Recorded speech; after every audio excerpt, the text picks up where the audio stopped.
भगवान शिव ने देवी पार्वती को उनके पिछले जन्मों की याद दिलाने के लिए तीज की कहानी सुनाई।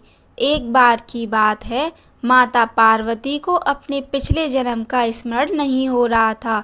तब भोलेनाथ माता से कहते हैं कि हे पार्वती, आपने मुझे पाने के लिए 107 बार जन्म लिया, लेकिन आप मुझे पति के रूप में नहीं पा सकी थीं।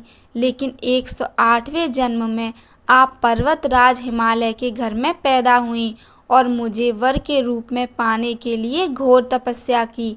आपने अन्न जल को त्याग दिया, पत्ते खाए, अन्न जल त्याग दिया और शीत, ग्रीष्म और वर्षा में बहुत कष्ट सहे। आप अपनी बात पर अड़िग रहीं। आपके कष्टों को देखकर आपके पिता को बहुत दुख हुआ। तब नारद मुनि आपके घर आए और कहा कि भगवान विष्णु ने मुझे भेजा है। भगवान आपकी बेटी से बहुत खुश हैं और उन्होंने शादी का प्रस्ताव भेजा है। पर्वतराज खुशी खुशी आपका विवाह विष्णु से करने के लिए तैयार हो गए। नारद जी ने विष्णु को यह शुभ समाचार सुनाया, लेकिन जब आपको इसका पता चला तो बहुत दुख हुआ। आपने मुझे पहले ही अपने पति के रूप में स्वीकार कर लिया था। आपने अपने मन की बात अपनी सखी को बता दी। आपकी सखी ने आपको एक घने जंगल में छिपा दिया, जहां आपके पिता नहीं जा सकते थे। वहां आप तपस्या करने लगीं।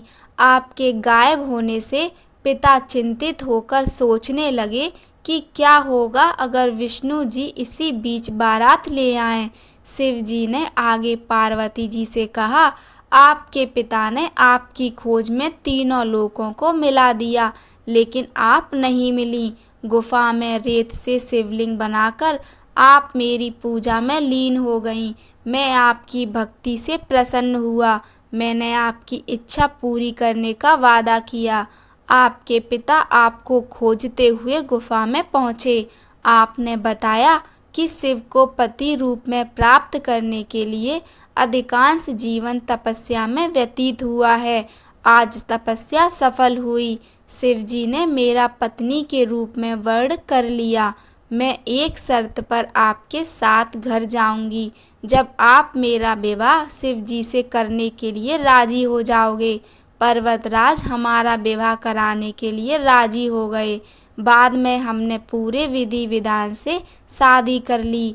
हे पार्वती, आपने जो कठोर व्रत रखा था, उसके कारण हम विवाह कर सके। जो भी स्त्री इस व्रत को पूरे मन से करती है, उसे मैं मनवांछित फल देता हूँ। कहानी अच्छी लगी हो तो लाइक कीजिए, चैनल को सब्सक्राइब कीजिए। धन्यवाद।